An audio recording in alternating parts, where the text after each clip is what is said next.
کرم، اس کا فضل اور احسان اللہ تعالیٰ نے ہمیں روزہ رکھنے اور تراویح پڑھنے کی توفیق عطا فرمائی۔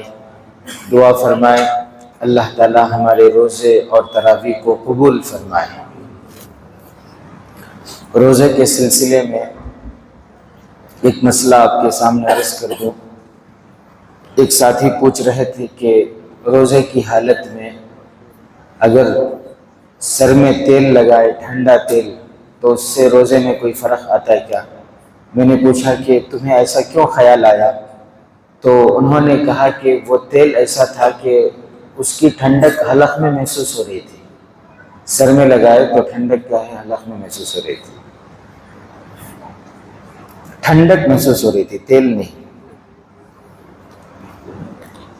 تو مسئلہ یاد رکھیں، سر میں آپ کوئی بھی دوا لگائیں، بالوں پر یا تیل لگائیں، اس سے روزے میں کوئی فرق نہیں پڑتا۔ روزے کی حالت میں انسان اپنے سر پر تیل وغیرہ لگا سکتا ہے۔ اسی طرح ہماری ماں بہنیں ہیں، روزے کی حالت میں سر میں تیل وغیرہ لگانا چاہتی ہیں تو وہ لگا سکتی ہیں، اس سے روزے میں کوئی فرق نہیں پڑتا۔ سورہ اخلاص، سورہ اخلاص کی تھوڑی سی فضیلت ہمارے سامنے کل آئی ہے۔ آج میں آپ کے سامنے سورہ اخلاص کا شان نزول کہ ایک کس موقع پر نازل ہوا، اس کا پس منظر کیا ہے وہ میں آپ کو بتاؤں۔ ایک مرتبہ میرے اور آپ کے آقا حضرت محمد مصطفیٰ صلی اللہ علیہ وسلم کفار مکہ کے سامنے اللہ کی وحدانیت کو بیان فرما رہے تھے۔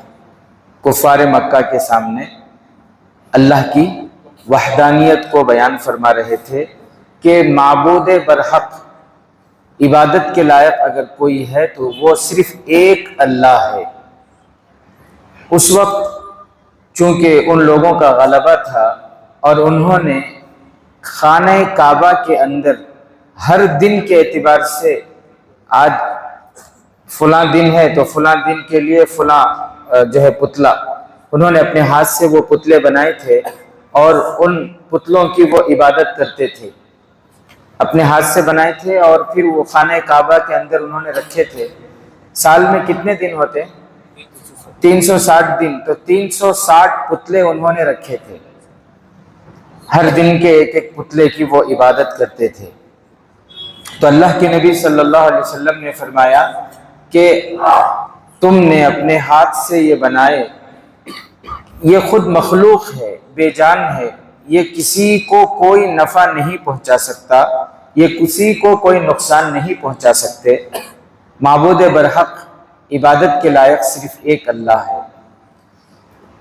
تو مکے کے جو کافر تھے انہوں نے اللہ کے نبی صلی اللہ علیہ وسلم سے ایک سوال کیے۔ انہوں نے سوال یہ کیا کہ آپ یہ کہتے ہو کہ اللہ ایک ہے، تو ہمیں یہ بتاؤ کہ وہ کیسا ہے، اس کی ذات کیسی ہے، وہ کس چیز سے بنا ہوا ہے؟ کیونکہ یہ لوگ اپنے ہاتھوں سے بناتے تھے، چاندی سے بناتے، سونے سے، پتلے جو بناتے چاندی سے بناتے، سونے سے بناتے، لکڑی سے بناتے، لوہے سے، تانبے سے، جتنی چیزیں ہیں ہر چیز سے جس کا جیسی مرضی ہوتی ویسے بناتے۔ تو انہوں نے یہ پوچھا کہ اللہ کیسا ہے، اس کی ذات کیسی ہے، اس کا میٹیریل کیا ہے، اس کا میٹیریل کیا ہے، اس کا مادہ کیا ہے، کس چیز سے وہ بنا ہے، اس کا حسب نسب کیا ہے، اللہ کا حسب نسب کیا ہے، یعنی اللہ کے باپ، نعوذ باللہ انہوں نے پوچھا، اس لیے میں آپ کو بتا رہا ہوں، اللہ کے باپ دادا، اللہ کے بھائی بہن، اللہ کے بچے بچیاں، یہ حسب نسب کیا ہے اللہ کا؟ اس طرح ایک بیکار کا سوال انہوں نے کیے۔ تو اس سوال سے اللہ کے نبی صلی اللہ علیہ وسلم کو تھوڑی تکلیف بھی ہوئی کہ کیسا مطلب بے تکا سوال ہے۔ اس وقت حضرت جبریل امین تشریف لائے، قرآن کریم کی یہ آیت لے کر آئے، سورہ اخلاص لے کر آئے، اور پھر حضرت جبریل امین پڑھ کر سنائے کہ اللہ کے نبی آپ وہ اللہ کے بارے میں آپ سے پوچھ رہے ہیں کہ اللہ کا تعارف کرائیں کہ اللہ کیسا ہے۔ اللہ نے اپنا تعارف کرایا اس سورہ کے اندر۔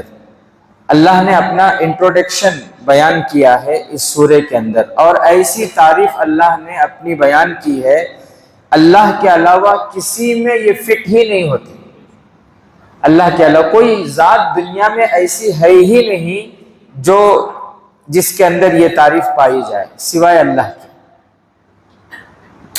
تو اللہ تبارک، اے نبی صلی اللہ علیہ وسلم، اس کا ترجمہ میں آپ کو سنا دوں، پھر اللہ کے نبی صلی اللہ علیہ وسلم نے یہ پڑھ کر ان کو سنایا۔ اس کے اندر اللہ فرما رہے ہیں قل هو اللہ احد۔ اے نبی صلی اللہ علیہ وسلم، کافر آپ سے پوچھتے ہیں نا اللہ کے بارے میں، آپ ان سے کہیے کہ اللہ احد ہے۔ اللہ کیا ہے؟ احد۔ احد کے کیا معنی کریں گے اردو میں؟ ایک۔ احد کے معنی کیا ہوں گے؟ ایک۔ لیکن اردو یہ جو لینگویج ہے نا یہ بہت مختصر ہے۔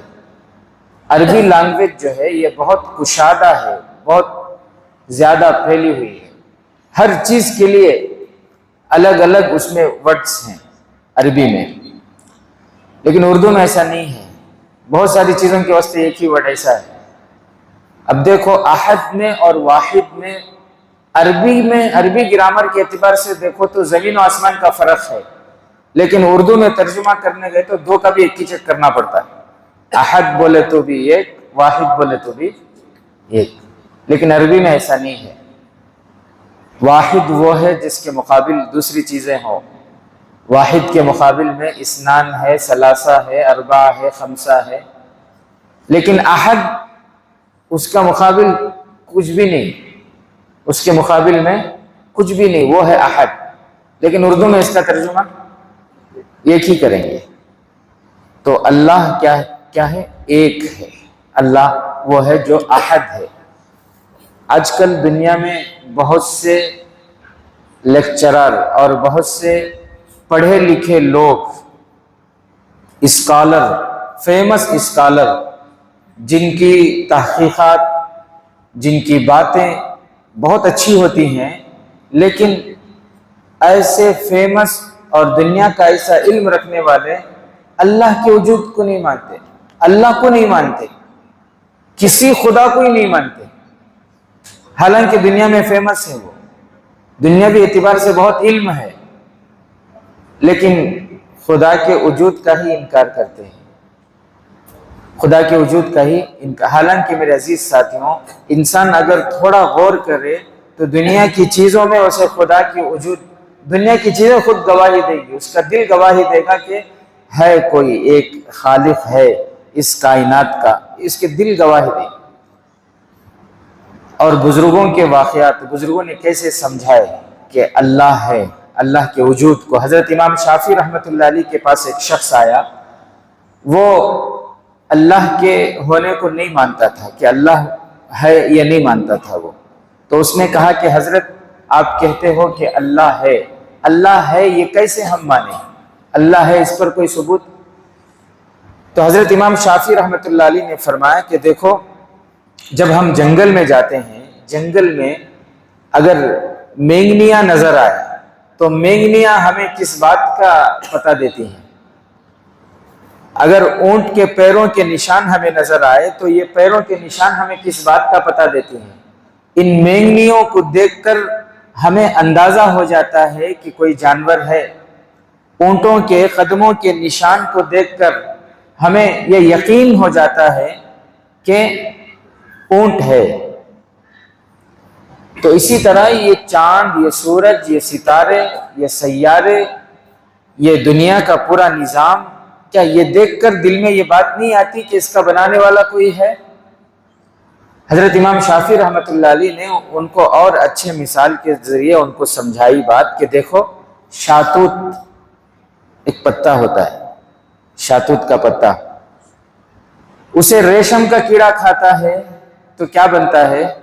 ریشم بنتا ہے، عمدہ قسم کا، مردوں کے لیے جائز نہیں ہے ریشم پہننا۔ بہرحال تو ریشم کا کپڑا بنتا ہے جو کپڑوں میں سب سے عمدہ ہے۔ اسی پتے کو اگر ہرن کھاتی ہے تو پھر مشک تیار ہوتا ہے، اسی پتے کو اگر شہد کی مکھی کھاتی ہے تو شہد تیار کرتی ہے، پتا ایک ہی ہے۔ اسی پتے کو بکریاں کھاتی ہیں تو مینگنیاں دیتی ہیں، اسی پتے کو گائے وغیرہ کھاتے ہیں تو گوبر دیتے ہیں. پتا ایک ہے لیکن کھانے کے بعد اس سے بننے والی چیزیں مختلف ہیں. تو کوئی تو ہے اس کے پیچھے کوئی ذات جو اتنی ایک ہی چیز سے اتنی مختلف چیزوں کو پیدا کر رہا ہے. یہ ساری باتیں جب اس کو بتائے تو پھر اس کے ذہن میں یہ بات آئی کہ ہاں یہ خود بخود نہیں بلکہ کوئی ہے.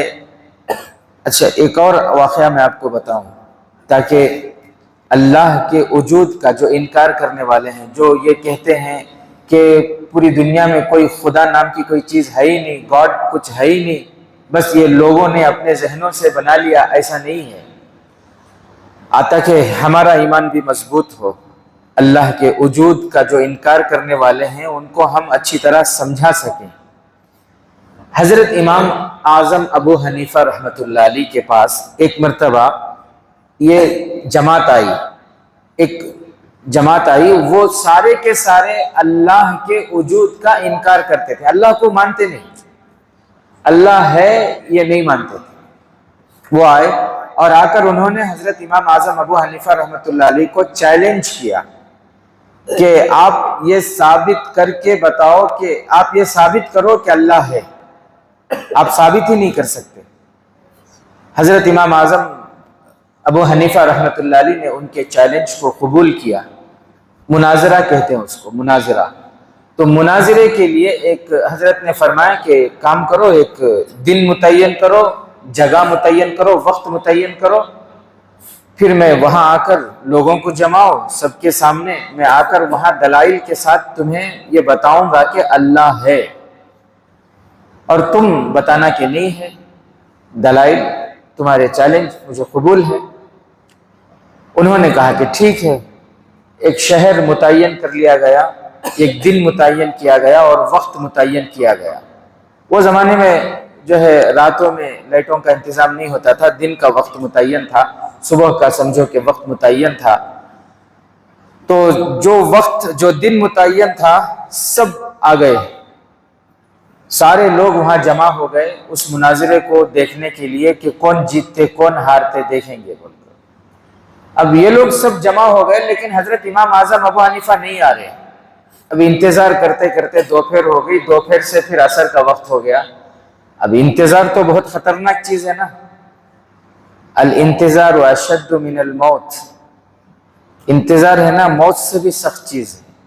انتظار ہے نا کیا ہے یہ، اس کے واسطے امام صاحب ایک لہٰذا لیٹ کر دلندے بخش رہی، ان کو نہیں بخشتے.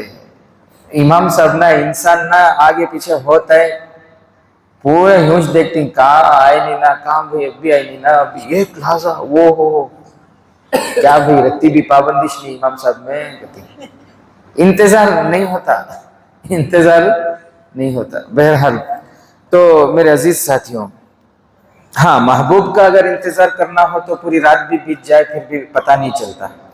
حضرت امی جان حضرت فاطمہ رضی اللہ تعالیٰ عنہا کبھی کبھی عشاء کے بعد جو تہجد کے نماز میں مشغول ہوتی اور پھر دعا کرنے کے لیے بیٹھتی تو اس طرح اللہ کے ساتھ وہ مناجات کرتی اور اللہ کی محبت میں اس طرح ڈوب جاتی کہ حضرت بلال اذان دیتے تو کہتی کہ اللہ ابھی میں بیٹھی پوری رات ہو گئی، پوری رات گزر گئی، اللہ کتنی چھوٹی ہے تیری رات. تو محبت اگر ہو تو انتظار، لیکن اماموں سے مؤذنوں سے ہم نہ محبت نہیں. اس کے واسطے ایک موزن صاحب ایک دو لحظے اذان لیٹ دیا لیندے، پورے محلے میں چرچا بھئی آج 1:05 کو اذان دے بھی موزن صاحب کیا کہ بہت زیادہ ہوگا ان کا ادھر ادھر پھرنا.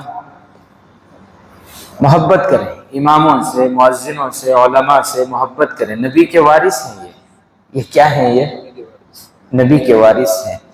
بہرحال تو میں یہ کہہ رہا تھا حضرت امام اعظم ابو حنیفہ وقت متعین ہے، انتظار کر رہے ہیں سارے لوگ، سارے گاؤں والے، وقت پر نہیں پہنچے. اب جب ان کی امیدیں ٹوٹنے لگی کہ وہ ڈر گئے نہیں آئیں گے، ایسے وقت میں تشریف لا رہے ہیں حضرت امام اعظم ابو حنیفہ رحمۃ اللہ علیہ. جب آئے تو جو منتظمین تھے، جو وہ چیلنج جنہوں نے کیا تھا، وہ سب جو ہے پہلے تو ویلکم کیا اور پھر سب سر پہ ہاتھ رکھ کے بیٹھ گئے کہ حضرت اتنی تاخیر کیوں ہوئی، ہم تو یہ سمجھ رہے تھے کہ آپ ڈر گئے. آپ یہ بتاؤ تاکہ لوگوں کو تھوڑی تسلی ہو جائے، آپ اتنی تاخیر سے کیوں آئے؟ وقت پہلے ہی متعین تھا، جگہ سب کچھ متعین تھا، اس کے باوجود آپ اتنے لوگوں کو تکلیف دیے، سارا مجمع سننا چاہتا ہے آپ سے، آپ تاخیر کیوں آئے؟ تو حضرت امام اعظم ابو حنیفہ رحمۃ اللہ علیہ نے فرمایا کہ بہت اچھی بات ہے، میں اپنی وجہ بتا دوں۔ دراصل میں اپنے گاؤں سے آ رہا تھا یہاں کے لیے، تو راستے میں ایک بہت بڑی ندی، ایک دریا راستے میں آ گیا۔ اب وہ دریا پار کر کے مجھے آنا تھا، تو میں انتظار کرتا رہا کہ کوئی کشتی آئے گی تو میں دریا پار کر کے آؤں گا، کیونکہ بہت دریا جو ہے وہ موجیں مارتا، پانی مار رہا تھا، میں تیر کے میں آ نہیں سکتا تھا، اس لیے میں کشتی کا انتظار کرنے لگا۔ بہت دیر ہو گئی، کشتی نہیں آئی، میں سوچ رہا تھا کیسے جاؤں۔ اتنے میں نے دیکھا کہ ایک درخت خود بخود کٹ گیا اور خود بخود اس کے تختے بن گئے، اور وہ سارے تختے پانی میں آ گئے اور پھر جڑنے لگے اور کشتی بن گئی۔ میں اس میں بیٹھا اور پھر آیا تو تھوڑی دیر ہو گئی۔ تو وہ سارے جو خدا کے وجود کا انکار کرنے والے تھے، سر پر ہاتھ رکھ کے مسکرانے لگے کہ حضرت اچھا واقعہ سنا رہی نا تمہیں، کوئی درخت بغیر کاٹے کے خود بخود کیسے کٹ سکتا ہے؟ تختہ بنائے کے بغیر کیسے تختہ بن سکتا ہے؟ اور یہ تختے کوئی کشتی بنائے بغیر خود بخود کشتی کیسے بن سکتی ہے؟ عجیب بات کرتے ہیں آپ۔ حضرت نے فرمایا کہ ارے اللہ کے بندوں، جب ایک کشتی بغیر بنائے نہیں بن سکتی تو یہ پوری کائنات بغیر بنائے کیسے بن گئی؟ اس کا بنانے والا بھی تو کوئی ہے۔ تو سب کو بات سمجھ میں آئی کہ واقعی ہے کوئی ذات جس نے اس کائنات کو بنایا ہے، اور پھر وہ سب کے سب تائب ہوئے اور حضرت کے ہاتھ پر انہوں نے ایمان قبول کیا۔ لیکن کچھ لوگ ایسے ہوتے ہیں باتوں سے بھی نہیں مانتے، لاتوں کے بھوت باتوں سے نہیں مانتے۔ وہ واقعہ مشہور ہے، ایک جنٹل مین تھے، وہ خدا کے وجود کا انکار کرتے تھے۔ وہ گزرتے کھیت میں ایک بڑے میاں جو ہے وہ کام کر رہے تھے، مسلمان تھے، ایمان والے تھے، ان سے ملے اور ان سے بحث شروع کر دی کہ خدا ہے نہیں ہے بول کر۔ اب انہوں کیا بولیں گے، موٹی موٹی بات ہے، ماننا ہے خدا کو، خدا ہے، ہمارا ایمان ہے۔ اب یہ بول رہا نہیں، جو چیز نظر نہیں آتی اسے میں نہیں مانتا۔ کیا بول رہے ہیں جنٹل مین؟ جو چیز نظر نہیں آتی اسے میں نہیں مانتا۔ تو میں خدا ہے بول رہی نہیں، نظر آنا، خدا نظر آیا تو میں مانتا ہوں۔ نہیں ویسا نہیں بولنا، نظر نہیں آیا تو بھی ماننا۔ بولے تو نہیں، نظر نہیں آیا تو میں نہیں مانتا۔ اچھا ویسا کیا؟ ادھر دیکھو بولے انہوں بڑے میاں، انہوں ادھر دیکھتے ہی ادھر سے ڈھیلا اٹھا کے مارے سر کو اس کی۔ اب اتنا زور سے مارے، اب اسے جو ہے سر میں درد ہو گیا، اسے چیخنے لگا، آدمی سب جمع ہو گئے، دیکھو دیکھو انہوں مجھے مارے، تکلیف ہو رہی ہے، درد ہو رہا ہے۔ سب کے سامنے بول رہے انہوں مارے مجھے، جس کی وجہ سے مجھے کیا ہو رہی؟ تکلیف ہو رہی ہے، مجھے درد ہو رہا ہے۔ وہ بڑے میاں بولے دسیا تجھ میں مانتا ہوں سو، تکلیف و درد نہیں دستا اس سے میں بھی نہیں مانتا۔ تکلیف و درد دستا کیا وہ؟ اب تمہیں بول رہی نہیں درد ہو رہا کر کو، نہیں مانتا میں، وہ دکھانا تمہیں کہ وہ تو تمہیں دیکھے تجھ نہ مانتی سو۔ اب ویسا ان کو ویسا سمجھائے تو بات سمجھ میں آئی ان کو بھی کہ ہوں بھائی، بہت ساری چیزیں دنیا میں، بہت سی چیزیں ایسی ہوتی ہیں نظر نہیں آتی لیکن ماننا پڑتا ہے۔ جیسے ابھی ہوا نظر نہیں آتی لیکن ایمان ہے، انسان مانتا ہے۔ محبت ہے، نظر نہیں آتی لیکن ماننا پڑتا ہے۔ تو اسی طرح تکلیف ہے، درد ہے، یہ ساری چیزیں نظر نہیں آتی لیکن انسان مانتا ہے۔ بالکل اسی طرح اللہ بھی نظر نہیں آتے لیکن اللہ کو ماننا ہے۔ تو بہرحال میرے عزیز ساتھیوں، میں اس سورہ کا ترجمہ آپ کو سنا رہا تھا۔ قل هو اللہ احد، اے نبی صلی اللہ علیہ وسلم کہہ دیجئے کہ اللہ ایک ہے، اللہ الصمد، اللہ بے نیاز ہے، لم یلد ولم یولد، نہ اس کو کسی نے جنا نہ وہ جنا گیا، نہ وہ جنا نہ وہ جنا گیا، نہ اس کو کسی نے جنا نہ اس سے کوئی جنا، ولم یکن لہ کفوا احد، اور اس کے برابر اس کے ہمسر کوئی نہیں۔ اس کے برابر کا دنیا میں کوئی نہیں. یہ اس کا ترجمہ ہے.